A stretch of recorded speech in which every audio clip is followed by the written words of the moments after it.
ನೂರಾರು ವರ್ಷ ಅವರು ಸಂಸ್ಥೆಯನ್ನ ನಡೆಸ್ಕೊಂಡು ಹೋಗ್ಲಿ ಅಂತ ಹೇಳಿ ಇವತ್ತು ನಮ್ಮ ಗುರುಗಳ ಮುಖೇನ ಅವರಿಗೆ ವಾಗ್ದಾನವನ್ನು ನೀಡ್ತಾ ಅವರು ಈ ಮಾಡುತ್ತ ಸೇವೆಗೆ ನಮ್ಮ ಪರಮ ಪೂಜ್ಯ ಜಗದ್ಗುರುಗಳು ಅವರಿಗೆ ಅಭಿನಂದನೆ ಸಲ್ಲಿಸಬೇಕು. ನಮ್ಮ ವೈದ್ಯನಾಥ್ ಅವರಿಗೆ ಬಹಳ ಶ್ರಮ ಹಾಕಿ ಸಂಸ್ಥೆಯನ್ನು ನಡೆಸ್ತಾ ಇದ್ದಾರೆ. ಬಹಳ ಕಷ್ಟ, ನಾವೆಲ್ಲ ಹೇಳ್ತೀವಿ, ಏನು ಯಾವುದೋ ಒಂದೊಂದು ಇದ್ರ ಫಂಡ್ ಕಲೆಕ್ಟ್ ಮಾಡಿ ಮಾಡೋರು ಇರ್ತಾರೆ, CS ಫಂಡು ಅದು ಇದು ಕಮಿಷನ್ ಕೊಟ್ಟು.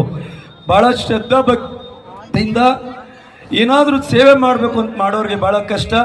ವೈದ್ಯನಾಥ್ ಅವರ ಸೇವೆ ನಾವ್ಯಾರೂ ಸಹ, ನನ್ನನ್ನೆಲ್ಲರೂ ಹೇಳ್ತಾ ಇರ್ತಾರೆ ತುಂಬ ಮಾಡ್ತಾರೆ ಅಂತ, ಅವರಲ್ಲಿ 1-2% ಅಲ್ಲ ಅಂತ ಸೇವೆ ಮಾಡ್ತಕ್ಕಂಥ ವೈದ್ಯನಾಥ್ ಅವ್ರಿಗೆ ಇನ್ನಷ್ಟು ಶಕ್ತಿ ಕೊಡಲಿ. ಅವ್ರಿಗೂ ಸಹ ಕಣ್ಣು ಕಾಣೋದಿಲ್ಲ, ಆದರೂ ಎಷ್ಟೆಲ್ಲ ಕಚೇರಿಗಳು ತಿರುಗಿ ಎಷ್ಟು ಸಾವಿರಾರು ಜನರ ಬದುಕನ್ನು ಕಟ್ಕೊಟ್ಟಿದ್ದಾರೆ. ಅವರು ನಿಜವಾಗ್ಲೂ ಗ್ರೇಟು. ಸೊ ಹಂಗಾಗಿ ನಾನು ಬೇರೆ ಏನೂ ಇವತ್ತು ನಾನು ಮಾತಾಡೋದಿಲ್ಲ. ಅವ್ರಿಗೆ ಇನ್ನಷ್ಟು ಶಕ್ತಿ ಕೊಡಲಿ. ಈ ತಿಂಗಳೇ ಈ ಅಲ್ಲಿಗೆ ಶಿಫ್ಟ್ ಮಾಡ್ತೀವಿ ಒಂದಷ್ಟು ಅಂತ ಹೇಳಿದ್ದಾರೆ. ಈಗಾಗಲೇ ಅಲ್ಲಿ ಒಂದಷ್ಟು ಮನೆ ಇದೆ, ಒಂದು 6-7 ರೂಮ್ಗಳಿದೆ, ಅಲ್ಲಿಗೆ ಅವ್ರು ಶಿಫ್ಟ್ ಮಾಡ್ಕೋಬೋದು. ದಯಮಾಡಿ ಒಂದು ಚೇರ್ ಕೊಡಿ, ಅವರಿಗೆ ಒಂದು ಅಭಿನಂದನೆ ಅಂತ. ಸನ್ಮಾನ್ಯ ಶ್ರೀ ವೈದ್ಯನಾಥ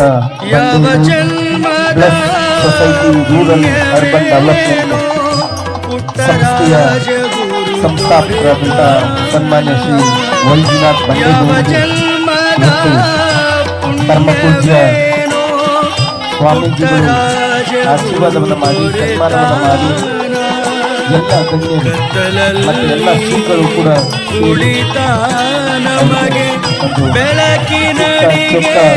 ಸನ್ಮಾನ, ಅದರ ಜೊತೆಗೆ